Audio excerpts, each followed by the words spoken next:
महत्त्वाचा मुद्दा असा आहे अध्यक्ष महोदय की स्टिंग हे पेय पदार्थामध्ये हे एनर्जी ड्रिंक आहे, याच्यामध्ये कॅफेन, टोरेन आणि शुगर हे तीन गोष्टींचं प्रमाण सापडतं आणि ह्या तीन गोष्टींचं जे प्रमाण आहे अतिशय महत्त्वाचं आहे.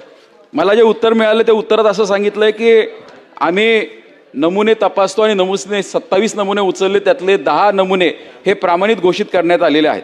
अध्यक्ष महोदय, या नॉन अल्कोहोलिक एरिएटेड ड्रिंक्समध्ये जवळजवळ 400 mg पर्यंत कॅफेन हे अलाउड आहे. या स्टिंगमध्ये 72 mg कॅफेन आहे. त्याचबरोबर याच्यामध्ये टोरेन आहे आणि याच्यामध्ये शुगर आहे. शुगर जवळजवळ 34% अध्यक्ष महोदय आहे. माझं सांगण्याचं तात्पर्य एकच आहे, तसं पाहिलं तर हे नियमात बसतं, हे ड्रिंक नियमात बसतं, पण याचं जे कॉम्बिनेशन आहे हे खूप डेडली कॉम्बिनेशन आहे. याच्यामुळे मुलांना लत लागते आणि हे स्वतः उत्पादक हे त्यांच्या रेकॉर्डवरती मान्य करतात. ह्याच्यावरती त्यांनी लिहिलंय not suitable for children, pregnant women.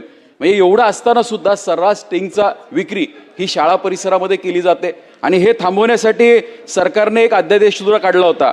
अन्न व औषध प्रशासनाने 3 ऑक्टोबर 2024 व 17 जानेवारी 2025 अध्यादेश काढला होता. त्यानुसार हे सांगण्यात आलं होतं की आम्ही काही पदार्थ हे ताब्यात घेऊ आणि त्याची तपासणी करू. दुर्दैवाने अध्यक्ष महोदय, हे तपासणी केली तर हे क्लिअरच येणार आहे. माझी आपल्या मार्फत सभागृहाला एक विनंती अशी असणार आहे, मी पॉइंटेड 4 प्रश्न आपल्याला मंत्री महोदयांना विचारणार आहे की स्टिंग हे घातक आहे हे स्वतः कंपनी मान्य करते, तर जसं आपण तंबाखूजन्य पदार्थांप्रमाणे स्टिंगच्या बाटलीवर देखील सुद्धा हे ठळक लिहिलं पाहिजे, कारण सरकारचा एक नियम आहे की त्यामध्ये लिहिलं पाहिजे. स्टिंगने त्याच्यावर लिहिलंय पण ते वाचता येत नाही अध्यक्ष महोदय. आपण जर बाटली पाहिली तर लक्षात येईल. त्याचबरोबर दुसरा माझा हा पॉइंटेड प्रश्न असा आहे की 18 वर्षाखालील मुलांना स्टिंग विक्री केल्यानंतर त्याला कोणतीही मान्यता देता कामा नये, त्यासाठी आपण काही कोणता नियम आणणार आहोत का? तिसरा माझा पॉइंटेड प्रश्न अध्यक्ष महोदय आहे, जसं आपण तंबाखूजन्य पदार्थ हे 100 यार्डच्या आतमध्ये शाळेपासून विक्रीला परवानगी दिली नाहीये, तर तसे काही निर्बंध आपण आणू शकतो का? फूड अँड सेफ्टीच्या जे 2006चे निकष आहेत, म्हणजे जो अध्यादेश आहे त्याच्यामध्ये ही आयुक्तांना परमिशन आहे. मंत्री महोदय हे आयुक्तांना आदेश देतील का?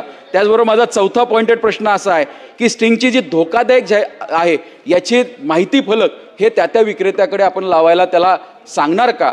आणि सगळ्यात महत्त्वाचा अध्यक्ष महोदय, जर एखाद्या 18 वर्षाखालील व्यक्तीला जर स्टिंगची विक्री झाली तर त्याच्यावरती आपण लीगल ॲक्शन कोणते घेणार का? कारण आपण कायद्याने याच्यावरती निर्बंध आणू शकतो. हे निर्बंध आणण्याच्या दृष्टिकोनातून मंत्री महोदय आपण काही पावलं उचलणार आहोत का? कारण तसं पाहिलं जर हे कॉम्बिनेशनचा अभ्यास केला तर दारूपेक्षाही घातक स्टिंग हे आहे, याचे ॲनालिसिस सुद्धा झालेत. दुर्दैवाने एक निकष पाहिला तर प्रत्येक निकषामध्ये ते बसतं. त्यामुळे हे आपण 4 गोष्टी करणार आहोत. मंत्री महोदय, ड्रिंक एनर्जी ही जी काही शाळेच्या आवारात विकली जाते अशा पद्धतीने सन्माननीय सदस्यांनी जे सांगितलं ते काही अंशी खरं देखील त्या ठिकाणी आहे.